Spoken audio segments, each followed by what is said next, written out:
Happy Friday. Congratulations, we made it a whole week doing this brand new learning experience online and through videos.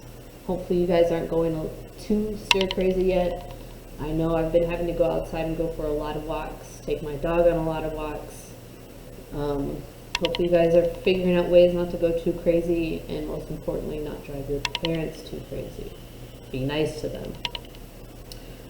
Since yesterday we did multiplication, I think this is the perfect way to go into perimeter and area. Now, perimeter and area has been one of the areas in testing where we seem to have the most issues, and that seems to be because we keep confusing perimeter with area. So today we're going to kind of go over some keywords to maybe help cement it in our heads when the question is asking us for perimeter and when it's asking for area, and exactly which equation to use. So for those of you using your packets, we're on this page today, perimeter and area.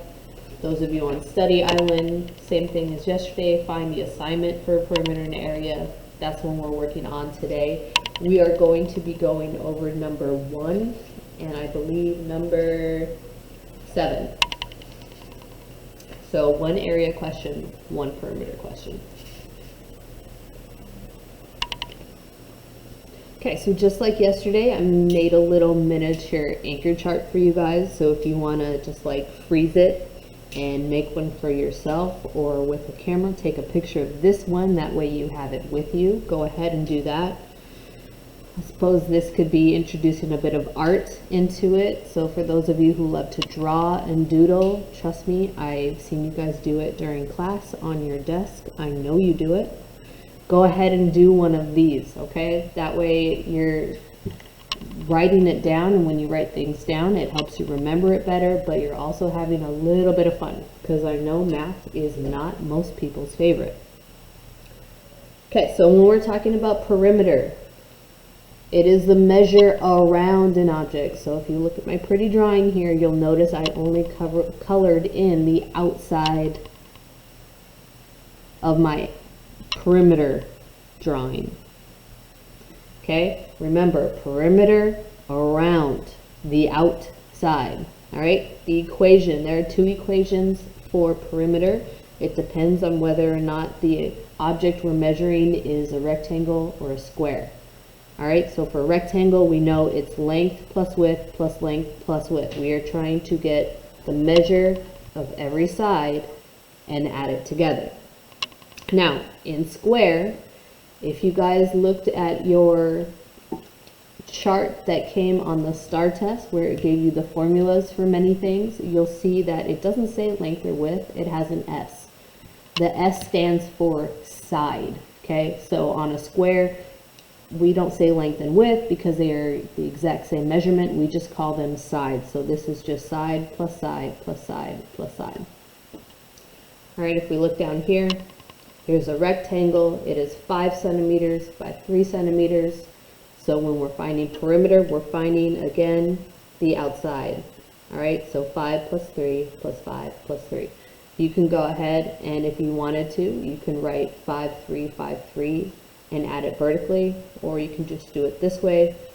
I did it this way. That way I could group my numbers together, make the equation a little bit simpler.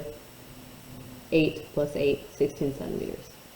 Okay, so when we look at the square, oftentimes when you see a question on a test and it's asking for the perimeter or even the area of a square, it's probably only going to give you one side. Now the question itself will say, what is the perimeter or what is the area of the square? Okay, it's only going to give you the measure of the side. Why? Because this is a square, and we know that a square has equal sides. So if this is 4 centimeters, you can go ahead and take a good educated guess that this is 4, this is 4, this is 4. So we see here the equation for a square is side plus side plus side plus side. So down here we have 4 plus 4 plus 4 plus 4. So just like on the side, we're able to group them together. This is 8 plus 8, 16. Okay? On the other side, you'll see my drawing is a little different for area, right? I'm not coloring in the outsides like I did for the perimeter.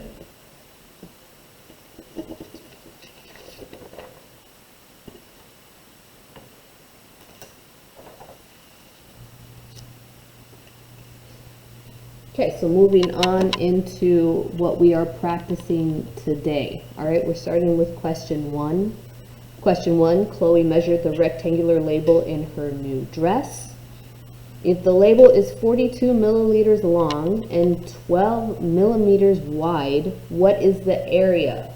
Okay, remember, area. We talked about this before we went on break. Anytime from here on out, the question is asking about area or perimeter, I want you to automatically write down the equation. So we're getting them switched so much. And the good news is when you're taking these tests, just go back to the reference sheet. It'll say area, and it'll give you the exact equation. So that's what we're going with, all right? Now, you guys probably remember this from yesterday, right? Solving using area model, okay? Area model is we're solving for the inside area, so we can use the area model when we're trying to solve our problems. All right, looking here, this is just a drawing of the label in the girl's dress. It is 42 by 12, right? And we said that we would solve using area equals length times width. That is the equation to solve for the area. All right, so what we're going to be doing is we're going to work through this step by step. When I say go ahead and pause the video, I want you to pause it, work through it, and then you're coming back to see if you're getting where I'm getting. So that way it's kind of like a live session without it actually being live. So if we look here, we plug in our numbers. We're going to be doing 42 times 12. All right, so like with the area model we practiced using yesterday, all right, we go ahead, we set up our multiplication sentence, and we're separating tens and ones so we can put them in the area model. So right here, I separated tens and ones, all right? And so what I'd like for you to do right now is just to go ahead and pause the video, set up your area model, and then once you have that done, go ahead and press play again.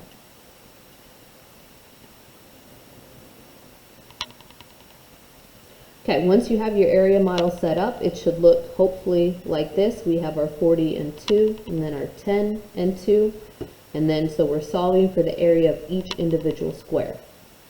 Hopefully that's what you got. If not, remember you can always message me to let me know where you're having complications, and we can work to solve out where your problems are.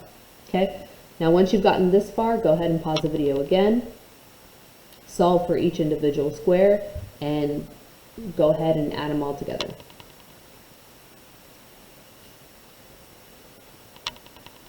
All right, when you went ahead and did that, all right, 400. Now, oftentimes when I'm seeing mistakes being made, we set it up right, but this is where we have our most problems. When we're doing a 2-digit times a 2-digit with a 0, we'll do 40 times 1, and we'll put like 40 down, okay? Don't forget, if there's 2 zeros, we have to have 2 zeros here. All right, so it should have had 400, 20, 80, and 4 for a total of 504 millimeters. And do not forget the squared on the top. When we are dealing with area, we are talking about the square units, right, that make up the area. This is why it is important we do not forget the square, because we are solving for square units inside. All right, and because we need to get really good at standard algorithm, I would like for you to set it up and go ahead and solve. Remember, when you're setting up using standard algorithm, okay, make sure your place values are lined up. I encourage you to continue using the place value lines right now until you get really good at it. All right, that way we're not making mistakes right now in regards to place value. So go ahead and press pause and solve for that.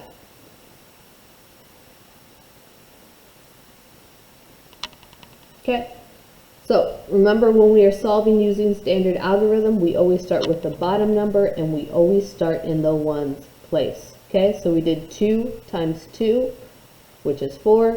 2 times 4 is 8. Now, when we go to our number in the tens place, we have to move over. We're no longer in the ones place. We already did that. We must start in the tens. 1 times 2 is 2. 1 times 4 is 4. Add them together, 504 millimeters squared. Okay, moving on to question 7. Hallie wants to put a ribbon trim around her rectangular clutch purse. Right there, I see that keyword around. That should already tell me I'm probably doing a perimeter equation, right? Because we remember perimeter, we are solving around an object. Always think back to my pretty drawing. Okay, if her purse is 25 centimeters long by 11 centimeters wide, what is the, oh, here it is, perimeter of her purse? Now remember, what was that we talked about? As soon as we know if it's a perimeter or an area question, we should go back to our star reference sheet and automatically write down our equation, just so we do not get them confused. Because you can bet one of these answers right here is if I did 11 times 25, I could have found one of these answers. All right, so we know it already said it was a rectangle, so it has to be length times width plus length plus width. So if you look over here, I already had it drawn out for you. Okay, here's our clutch. It's 25 centimeters by 11 centimeters. We know it's length plus width plus length plus width. We plug in our numbers. Okay, so here you could either put your numbers vertically and add them all down one column. Okay, 5 plus 1 is 6, plus 5 is 11, plus 1 is 12. Carry the 1, 1, 3, 4, 6, 7. Okay, or if you put it out this way, I can already see two numbers to group together to make it a lot easier. I know 25 and 25 is 50. 11 and 11 is 22. Now I can easily add these together.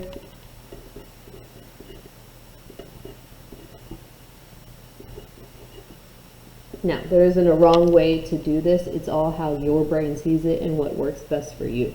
Okay? Now, remember, since this is perimeter, we're not solving for the outside, so we can leave our answer as just centimeters. We don't have to have the squared like we do for area. Okay, so if you guys need any other help with any of this, okay, if you want to go over something else, just send me a message and we can go ahead and I'll make a video, or we can find a way to go onto Zoom, which we will be doing later, to try to have like maybe just a class hangout. So just let me know.